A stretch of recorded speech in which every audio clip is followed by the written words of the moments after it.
Assalamu alaikum students. My name is Mohammad Awais Sadiq and I am your class 11 mathematics teacher.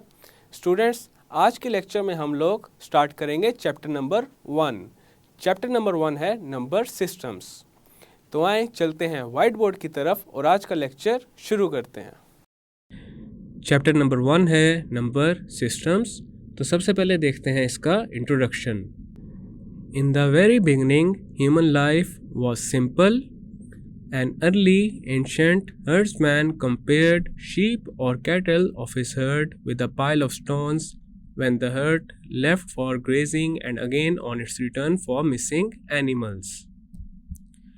In the earliest systems, probably the vertical strokes or bars such as 1, 2, 3, 4 and so on were used for the numbers 1, 2, 3, 4, etc.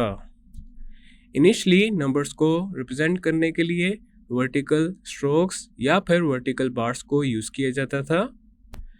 अब यहाँ पे ये जो symbol है, this symbol is used to represent the number of fingers of one hand. तो इस तरह से अर्ली सिस्टम्स में नंबर्स को रिप्रेजेंट किया जाता था. Around 5000 BC, the Egyptians had a number system based on 10. अब यहाँ पे ये जो सिंबल है ये रिप्रेजेंट कर रहा है 10 को और ये सिंबल रिप्रेजेंट कर रहा है 100 को. और अगर ज़रूरत पड़े तो एक सिंबल को कई दफ़ा रिपीट किया जाता था. फॉर एग्ज़ाम्पल नंबर 13 को इस सिंबल से रिप्रेजेंट किया जाता था और नंबर 324 को इस सिंबल से रिप्रेजेंट किया जाता था. इसी तरह ये जो सिंबल है ये रिप्रेजेंट कर रहा है 100 plus 100 plus 100 plus 10 plus 10 plus 1 plus 1 plus 1 plus 1 को. तो इसी तरह डिफरेंट लोगों ने नंबर्स को रिप्रेजेंट करने के लिए अपने ही सिंबल्स को इन्वेंट किया है. लेकिन इस तरह की जो नोटेशंस हैं उन सब को रिजेक्ट कर दिया गया है विद टाइम. और उसके बाद ये जो सेट है 1, 2, 3, 4 and so on with base 10, इस सेट को अडॉप्ट किया गया है एज द काउंटिंग सेट. और इस सेट को कहते हैं सेट ऑफ नेचुरल नंबर्स. लेकिन अगर इक्वेशन इस टाइप की हो x + 2 = 2 और इसको अगर सॉल्व किया जाए तो x की वैल्यू आती है 0. अब 0 नेचुरल नंबर्स के सेट में नहीं है. तो उसके बाद अगेन एक और सेट इन्वेंट किया गया और वो है सेट ऑफ होल नंबर्स. अब सेट ऑफ होल नंबर्स जो है वो इस टाइप की इक्वेशंस को सेटिस्फाई नहीं करता. बिकॉज अगर x + 4 = 2 को सॉल्व किया जाए तो x आ जाएगा -2 और -2 होल नंबर्स के सेट में से बिलोंग नहीं करता. इस टाइप की जो इक्वेशन है उसकी जनरल फॉर्म है x + a = b if a is greater than b and ab belongs to the set of whole numbers. और इसी तरह एक ऐसा सेट इन्वेंट किया गया जो कि नेगेटिव नंबर्स को कंटेन करे and that set is the set of integers. Set of integers को रिप्रेजेंट किया जाता है z के साथ and this is equal to 0 plus -1 plus -2 and so on. Again इस टाइप की जो इक्वेशंस हैं अगर उनको सॉल्व किया जाए तो जो रिज़ल्ट आता है वो इंटीजर्स के सेट में से नहीं है, बल्कि इस टाइप की इक्वेशंस का जो सॉल्यूशन आता है वो a/b की फॉर्म में आ रहा होता है. और a b बिलोंग करते हैं इंटीजर्स की सेट से और b 0 के इक्वल नहीं है. तो फिर एक ऐसा सेट इन्वेंट किया गया जिसमें जो नंबर्स हैं वो a/b की फॉर्म में लिखे जा सकें और इस टाइप के सेट को कहते हैं set of rational numbers. Set of rational numbers को रिप्रेजेंट किया जाता है q के साथ. लेकिन स्टिल अब ऐसी इक्वेशंस भी हैं जिनके सॉल्यूशन को a/b की फॉर्म में ना लिखा जा सके. For example, x² = 2 or x² = a where a is not a perfect square. Then again एक ऐसा सेट इन्वेंट किया गया जिनमें जो नंबर्स हैं वो इन टाइप्स के हों या फिर ऐसे नंबर्स जो a/b की फॉर्म में ना हो, और इस टाइप के सेट को कहते हैं सेट ऑफ इरेशनल नंबर्स। और इसी तरह फिर एक अल्टीमेट सेट बनाया गया which is called the set of real numbers, जो कि सेट ऑफ रैशनल नंबर्स और सेट ऑफ इरेशनल नंबर्स का यूनियन है। नेक्स्ट हम रैशनल नंबर्स, इरेशनल नंबर्स और रियल नंबर्स को डिटेल में डिस्कस करते हैं। तो सबसे पहले देखते हैं rational numbers and irrational numbers. Rational numbers ऐसे नंबर्स होते हैं जिनको p ओवर q की फॉर्म में लिखा जा सके, where p, q are integers and q is not equal to 0, because अगर q यहाँ पे 0 हो जाए देन हमारे पास जो नंबर आएगा वो एक अनडिफाइंड नंबर होगा। For example square root of 16, 3.7, 4 etcetera are rational numbers.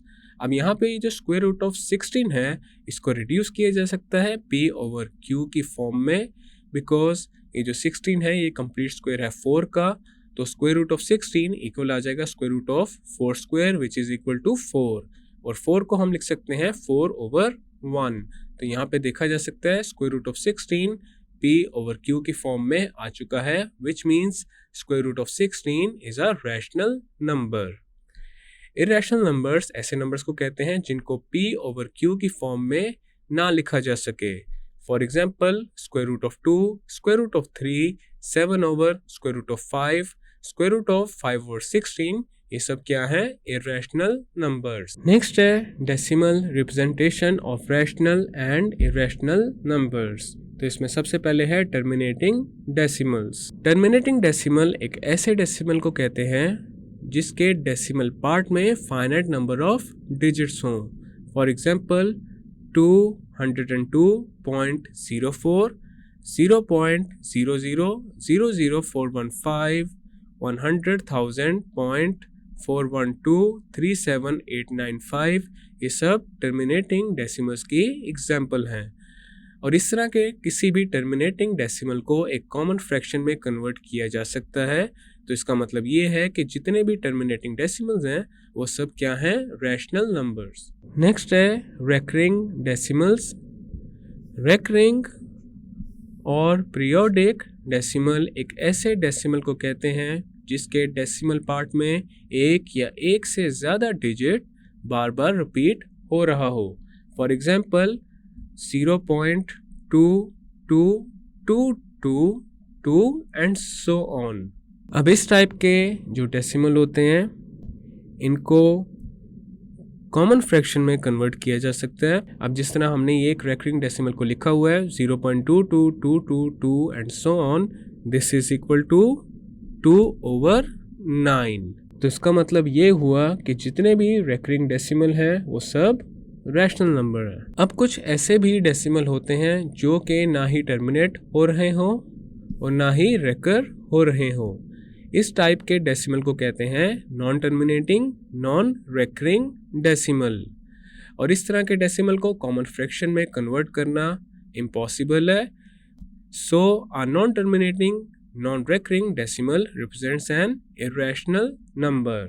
For example 2.429378 so on, ये हमारे पास एक non terminating non recurring decimal है, तो ये एक इरेशनल नंबर है। नेक्स्ट है हमारे पास एग्जाम्पल नंबर 1। इसका पार्ट 1 है 0.25। 0.25 एक रैशनल नंबर है। अब इसके डेसिमल पार्ट में देखा जा सकता है यहाँ पे टर्मिनेटिंग डेसिमल है और इसको कॉमन फ्रैक्शन की फॉर्म में भी लिखा जा सकता है। 0.25 this is equal to 25 over 100 and 0.25 is a rational number. Next है part 2, 0.333 and so on. अब इसको अगर फ्रैक्शन की फॉर्म में लिखें तो आ जाएगा 1/3। तो यहाँ पे ये एक रेकरिंग डेसिमल है, is a recurring decimal, so it is a rational number.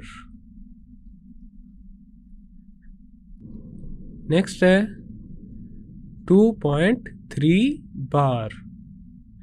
अब यहाँ पे ये जो 3 के ऊपर बार है, इसका मतलब ये है कि 3 रिपीट हो रहा है। This is equal to 2.333 and so on.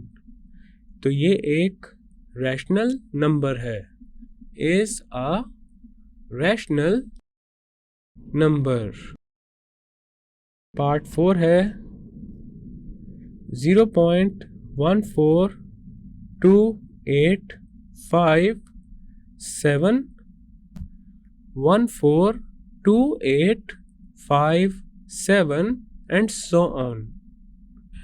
अब यहाँ पे डेसिमल पार्ट में देखा जा सकता है 142857 बार बार रिपीट हो रहा है, और अगर इसको कॉमन फ्रैक्शन की फॉर्म में लिखें तो आ जाएगा 1/7। सो this is a rational number. Part 5 है 0.0100100100001 एंड सो ऑन। अब ये एक नॉन टर्मिनेटिंग, नॉन रेकरिंग या फिर नॉन पीरियोडिक डेसिमल है, is a non terminating,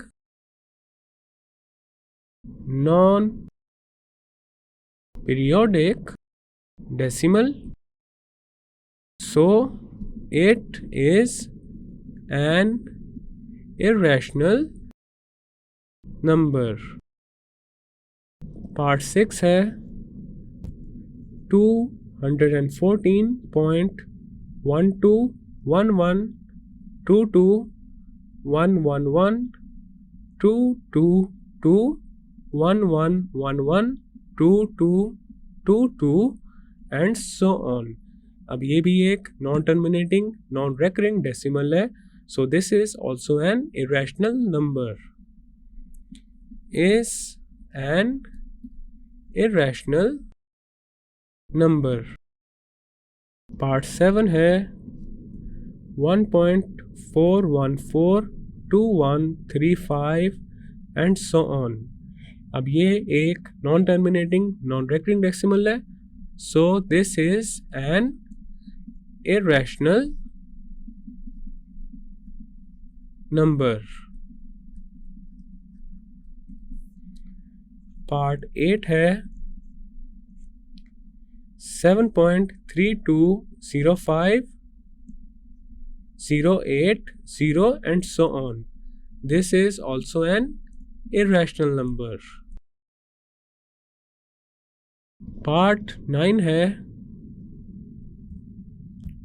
1.709975947 and so on is an irrational number. Next है part 10 3.141592654 and so on. अब ये एक बहुत ही ज़्यादा इम्पोर्टेंट इरेशनल नंबर है और इसको कहते हैं pi. Is an important rational number called pi। ये जो सिंबल है ये रिप्रेजेंट करता है पाई को, which denotes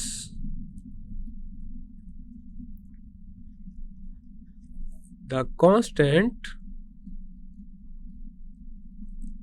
ratio of the circumference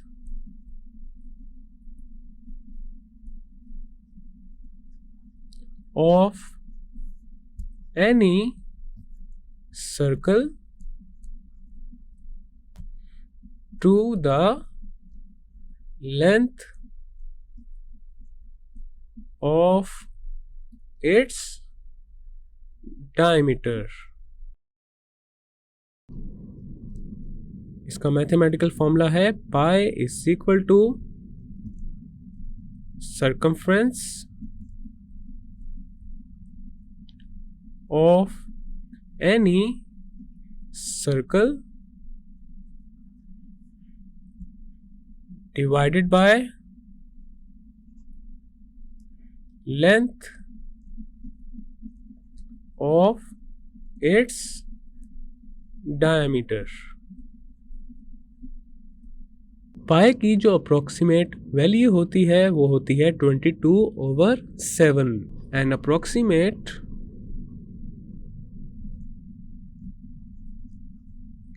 value of pi is 22/7. अब यहाँ पे ये जो 22/7 है ये पाई की अप्रोक्सीमेट वैल्यू है, ये एग्जैक्ट वैल्यू नहीं है. और इससे बेटर अप्रोक्सीमेशन हो सकती है 355/113. A better approximation is 355/113. और इससे भी बेहतर अप्रोक्सीमेशन है 3.14159. And a still better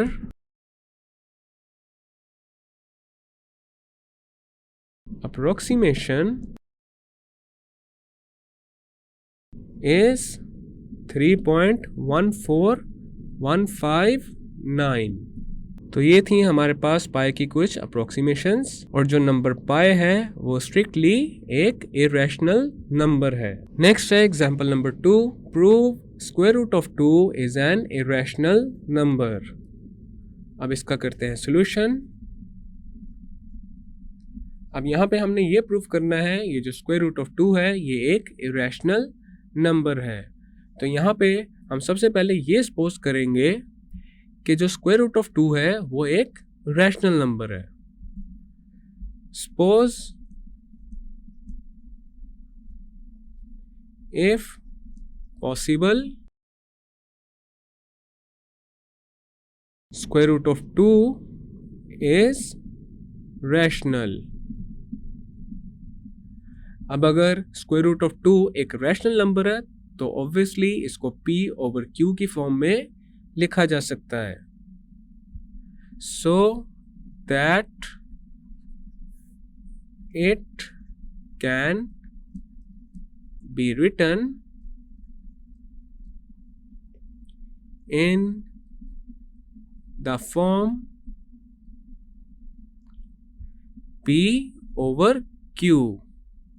और यहाँ पे जो p और q है ये दोनों ही इंटीजर्स हैं, और जो q है वो 0 के इक्वल नहीं है. अब यहाँ पे हम फर्दर ये सपोज करेंगे जो p/q है वो लोएस्ट फॉर्म में है. सपोज फर्दर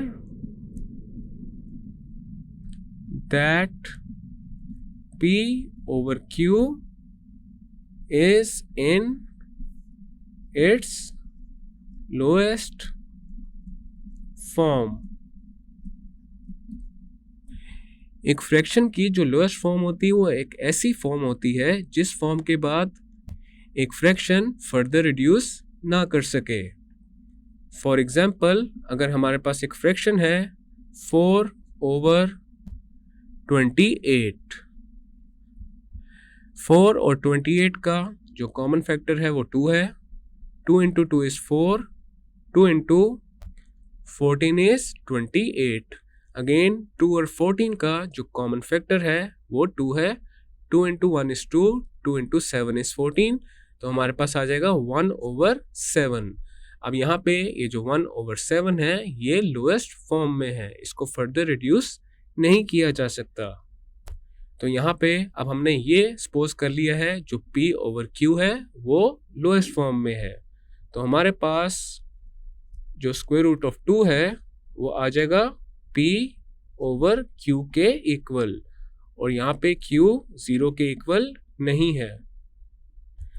अब हम दोनों साइड्स पे अप्लाई करेंगे स्क्वेयरिंग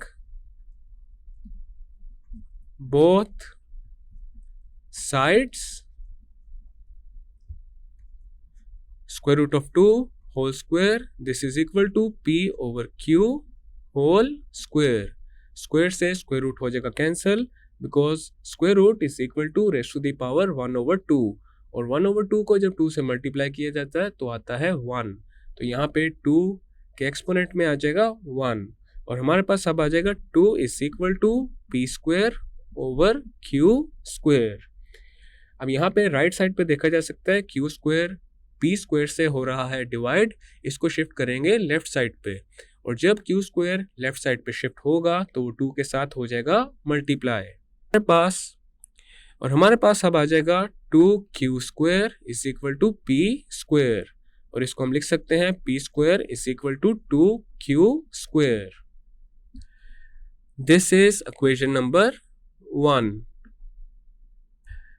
अब यहाँ पे ये जो इक्वेशन है इसके राइट हैंड साइड पे देखा जा सकता है जो फैक्टर है वो है 2, तो इसका मतलब ये है कि इसके लेफ्ट हैंड साइड पे भी सेम फैक्टर होना चाहिए। अब हम जानते हैं जो 2 है वो एक प्राइम नंबर है, बिकॉज P ओवर Q को हमने लोएस्ट फॉर्म में चेंज किया था, और एक प्राइम नंबर एक स्क्वायर का तभी फैक्टर हो सकता है जब वो स्क्वायर में 2 दफ़ा अकर हो रहा हो। तो इसका मतलब ये है जो P स्क्वायर है that should be of the form 4P prime square. The right hand side of this equation has a factor to its left hand side must have the same factor. Now a prime number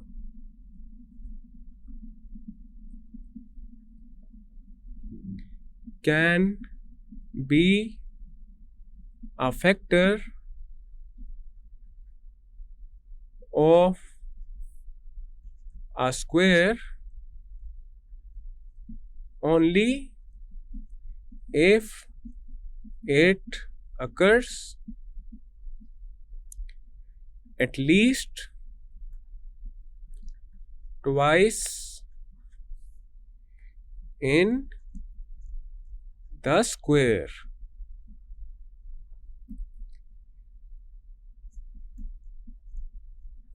Therefore, P square should be of the form 4P prime square. So equation 1 takes the form, अब equation 1 में P square की जगह आ जाएगा 4P prime square, and this is equal to 2Q square. This is equation number 2। अब right side पे ये जो 2Q स्क्वायर के साथ मल्टीप्लाई हो रहा है इसको शिफ्ट करेंगे लेफ्ट साइड पे, तो हमारे पास आ जाएगा 4/2P prime square, this is equal to Q square. 2 into 1 is 2, 2 into 2 is 4। अब हमारे पास आ जाएगा 2P prime square and this is equal to Q square. This is equation number 3। अब यहाँ पे देखा जा सकता है लेफ्ट हैंड साइड पे हमारे पास एक फैक्टर है एंड दैट इज 2, तो इसका मतलब ये है कि राइट साइड पे भी यही फैक्टर होना चाहिए। तो अब हम Q स्क्वायर को 4Q प्राइम स्क्वायर की फॉर्म में लिख देंगे। इन the above equation 2 is a factor of the left hand side, so q square should be of the form 4q prime square. Equation 3 takes the following form. तो हमारे पास अब आ जाएगा 2p prime square and this is equal to q square की जगह आ जाएगा 4q प्राइम स्क्वायर. देन हमारे पास आ जाएगा p prime square, this is equal to 4 over 2 q prime square. 2 into 1 is 2, 2 into 2 is 4. तो हमारे पास आ जाएगा अब p prime square, this is equal to 2q prime square. This is equation 4. Next हम यूज करेंगे इक्वेशन 1 को और इक्वेशन 2 को. From equations 1 and 2 we have equation 1 है p square, this is equal to 2q square, और equation 2 है 4p prime square, this is equal to 2q square. तो इन दोनों से हम कंक्लूड कर सकते हैं p square is equal to 4p prime square. Then हमारे पास आ जाएगा p square, this is equal to 2p prime whole square. अब हम दोनों साइड्स पे स्क्वायर रूट अप्लाई करेंगे, taking square root on both sides. तो हमारे पास आ जाएगा square root of p square, this is equal to square root of 2p prime whole square. Square से स्क्वायर रूट हो जाएगा कैंसल, और हमारे पास आ जाएगा p is equal to 2p prime. अब हम यूज करेंगे equation 3 and 4. From equations 3 and 4 we have equation 3 में हमने फाइंड किया था 2p prime square, this is equal to q square, और इक्वेशन 4 में हमने फाइंड किया है p prime square, this is equal to 2q prime square. और यहाँ पे ये जो इक्वेशन है इसको हम लिख सकते हैं 2p prime square, this is equal to 4q prime square. तो इन दोनों इक्वेशंस को देख के हम ये डिड्यूस कर सकते हैं q square is equal to 4q prime square. Then हमारे पास आ जाएगा q square, this is equal to 2q prime whole square. अब हम दोनों साइड्स पे अप्लाई करेंगे square root, taking square root on both sides. तो हमारे पास आ जाएगा square root of q square, this is equal to square root of 2q prime whole square. Square से स्क्वायर रूट कैंसिल हो जाएगा और हमारे पास q आ जाएगा 2q प्राइम के इक्वल. तो अब हमारे पास जो p ओवर q है this is equal to 2p prime over 2q prime. अब हमारी जो अजम्पशन थी वो यहाँ पे गलत प्रूव हो चुकी है, बिकॉज हमने अज्यूम किया था कि p over q lowest form में है, लेकिन यहाँ पे देखा जा सकता है p और q में जो कॉमन फैक्टर आ रहा है वो है 2. तो इससे ये पता चल रहा है कि p over q lowest form में नहीं है. This contradicts the hypothesis that P over Q is in its lowest form. Hence, square root of 2 is irrational. So this is our required result. Next है example number 3. Prove square root of 3 is an irrational number. जिस तरह अभी हमने last example solve की है उसी तरह हमने इस एग्जाम्पल को करना है. तो अब इसका सोल्यूशन करते हैं. तो सबसे पहले हम ये सपोज करेंगे जो स्क्वायर रूट ऑफ 3 है वो एक रैशनल नंबर है, ताकि इसको P ओवर Q की फॉर्म में लिखा जा सके. हम सेम वही स्टेप्स रिपीट करेंगे जो हमने लास्ट एग्जाम्पल में किए थे. Suppose if possible square root of 3 is rational so that it can be written in the form P over Q when P, Q are integers and Q is not equal to 0. अब हम further ये suppose करेंगे जो P over Q है वो lowest form में है. Suppose further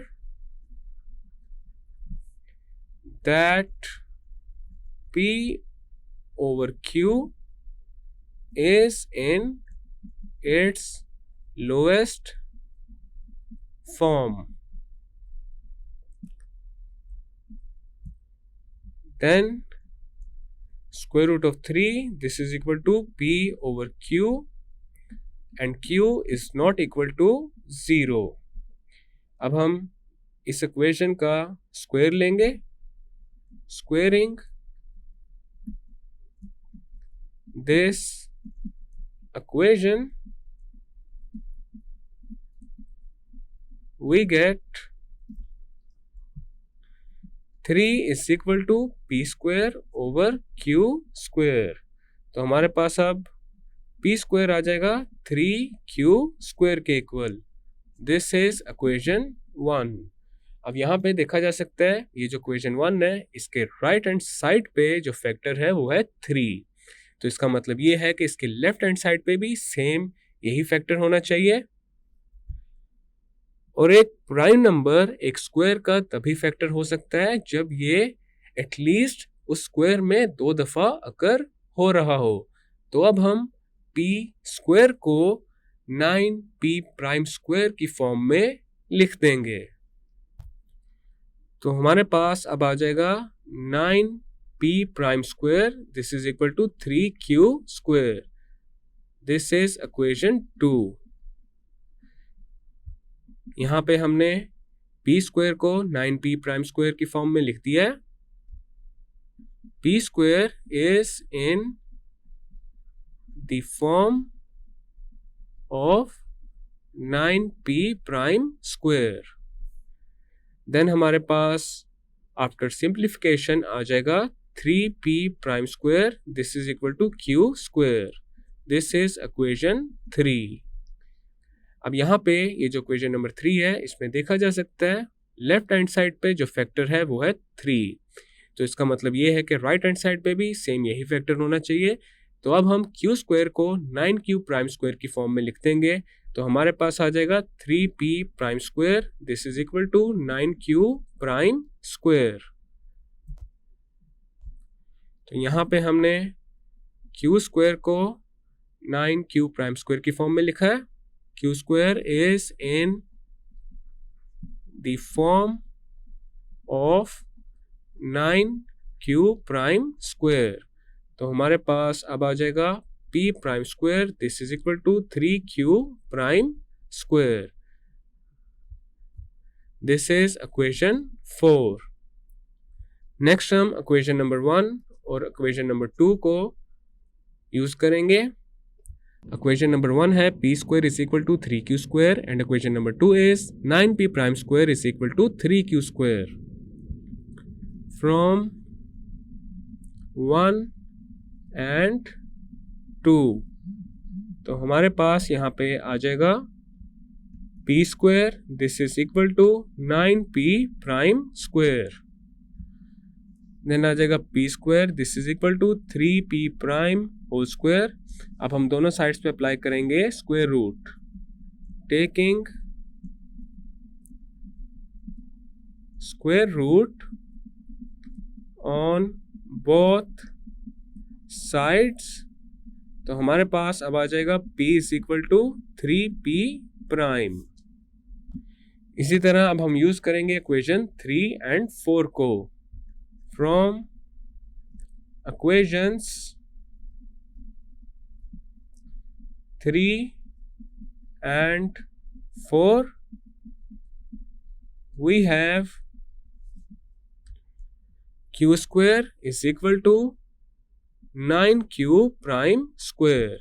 q square this is equal to 3q prime whole square। अब हम दोनों साइड्स पे स्क्वायर रूट लेंगे, taking square root on both sides. तो हमारे पास आ जाएगा q is equal to 3q prime. अब हमने p और q फाइंड कर लिए हैं तो हमारे पास p ओवर q आ जाएगा 3p prime over 3q prime. और हमने जो अजम्पशन की थी वो क्या थी, that p over q is in its lowest form. लेकिन यहाँ पे देखा जा सकता है p ओवर q अपनी लोएस्ट फॉर्म में नहीं आ रहा। This contradicts the hypothesis that P over Q is in its lowest form. Hence, square root of 3 is an irrational number. So this is our required result. अभी हमने जो example 2 और example 3 की हैं उसी सेम मेथड को हम use करके ये प्रूव कर सकते हैं square root of 5, square root of 7 up to square root of n, ये सब क्या है, एक इरेशनल नंबर्स हैं और यहाँ पे n एक प्राइम नंबर है। हमने अब रैशनल और इरेशनल नंबर्स को काफ़ी डिटेल में डिस्कस कर लिया है। अब हम एक दफ़ा डेफिनेशन देख लेते हैं रियल नंबर्स की। रैशनल और इरेशनल नंबर्स का जो यूनियन होता है that is equal to real numbers. Real numbers this is equal to union of rational and irrational numbers. यहाँ पे ये जो Q है ये रिप्रेजेंट कर रहा है रैशनल नंबर्स को और Q प्राइम रिप्रेजेंट कर रहा है इरेशनल नंबर्स को। For example 1, 2, 4.1, 7.29, 7, 5, 1, so on, square root of 2 minus square root of 5, ये सब हमारे पास रियल नंबर्स की एग्जाम्पल्स हैं। Etcetera are real numbers. Next हम डेफिनेशन देखते हैं बाइनरी ऑपरेशन की। A binary operation is a rule for combining two elements to produce another element. A binary operation in a set A is a rule usually denoted by this symbol that assigns to any pair of elements of A taken in a definite order another element of A। अब हम इसकी example कर लेते हैं ताकि इसकी ज़्यादा अच्छे से क्लैरिफिकेशन हो सके। फॉर एग्जाम्पल, अगर हमारे पास एक सेट है A जिसमें एलिमेंट्स हैं 1 2 3। अब यहाँ पे जो सेट A है उसके कोई भी दो एलिमेंट्स को पिक कर लेते हैं। लेट्स से हम यहाँ पे पिक कर लेते हैं 1 और 2 को, और ये दोनों बिलोंग करते हैं सेट A से। अब यहाँ पे हम ये अज्यूम करेंगे ये 1 और 2 हो रहे हैं ऐड, तो यहाँ पे ये जो एडिशन है ये है बाइनरी ऑपरेशन। इसी तरह अगर 1 माइनस 2 कर दिया जाए तो यहाँ पे ये सब्ट्रैक्शन बाइनरी ऑपरेशन है। 1 इंटू 2, तो ये मल्टीप्लिकेशन अब बाइनरी ऑपरेशन है। रियल नंबर्स के सेट में जो सबसे ज़्यादा इम्पोर्टेंट बाइनरी ऑपरेशंस हैं वो है एडिशन और मल्टीप्लिकेशन। और फर्दर जो रियल नंबर्स की प्रॉपर्टीज़ हैं उनको हम इन्हीं दोनों बाइनरी ऑपरेशंस के लिए डिस्कस करेंगे। स्टूडेंट्स, आज के लेक्चर में हमने रैशनल एंड इरैशनल नंबर्स का टॉपिक कवर कर लिया है। नेक्स्ट लेक्चर में हम properties of the real numbers का टॉपिक स्टार्ट करेंगे। मैं उम्मीद करता हूँ आपको आज का लेक्चर समझ आ चुका होगा। हम मिलेंगे नेक्स्ट लेक्चर में।